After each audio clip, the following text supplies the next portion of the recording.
Assalamualaikum warahmatullahi wabarakatuh. Waalaikumsalam warahmatullahi wabarakatuh. Bismillahirrahmanirrahim. Terima kasih teman-teman sudah hadir di ruangan Zoom pagi ini.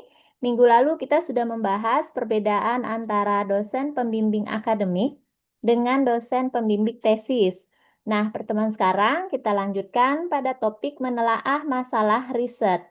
Khususnya untuk tesis kita, bagaimana kita menemukan masalah yang relevan, bermakna, dan bernilai ilmiah. Pada dua sisi ini, Bu Widya menyoroti dari payung riset dosen, yaitu saya sendiri, dan juga dari pengalaman mahasiswa.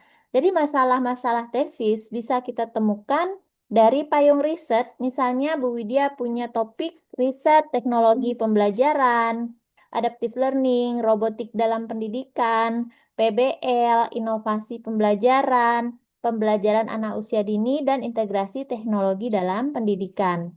Jadi teman-teman bisa nanti mengarahkan ke situ. Contoh aja, mahasiswa berperan sebagai guru, kepala sekolah, juga dia adalah pemilik bimbingan belajar untuk anak usia dini. Nah, kalau kita lihat dari skema ini, saya lebih condong mengambilnya untuk ke bimbel anak usia dini. Karena apa?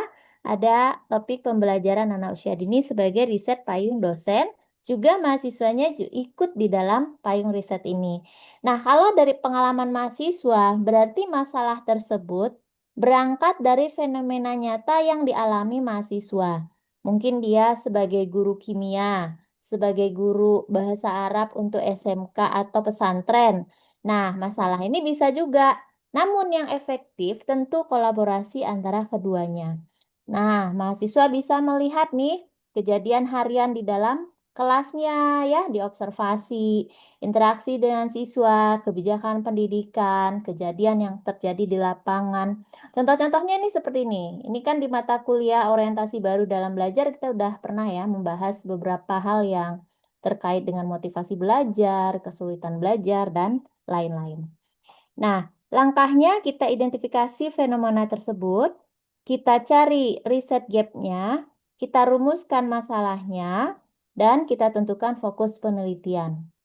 Makanya di dalam tesis ini kita tidak membahas judul dulu ya. Ini judulnya nanti di sini, topik penelitian yang tepat ya. Yang utama adalah masalahnya apa dulu. Diidentifikasi dulu baru kita rumuskan. Nah, ini bentuk-bentuk outputnya ya, latar belakang masalah, riset gap, rumusan, tujuan, dan manfaat. Untuk minggu depan kita masuk ke output ini. Tapi sifatnya masih ringkas, berupa sinopsis penelitian saja, belum proposal yang lengkap. Misalnya, kita mengambil topik belajar bahasa Arab untuk anak usia dini. Maka dibuatlah sinopsisnya. Latar belakang masalahnya apa? Poin 1, 2, 3. Riset gapnya satu aja cukup. Rumusan masalah 1, 2, 3. Tujuannya dan manfaat ya. Jadi tidak berupa proposal yang lengkap. Setidaknya hanya satu halaman saja itu untuk minggu depan. Kita berharap riset kita ini punya daya dampak dan juga kontribusi ilmiahnya jelas, bisa mendukung roadmap riset dosen karena apa? Kita meneliti juga punya manfaat untuk program studi kita. Jadi ketika akreditasi prodi, riset-riset mahasiswa dan dosen itu bisa menjadi nilai tambah ya, dan penting juga diperhatikan bagaimana kita mudah mempublikasikan hasil riset kita. Nah, ini sesi berikut.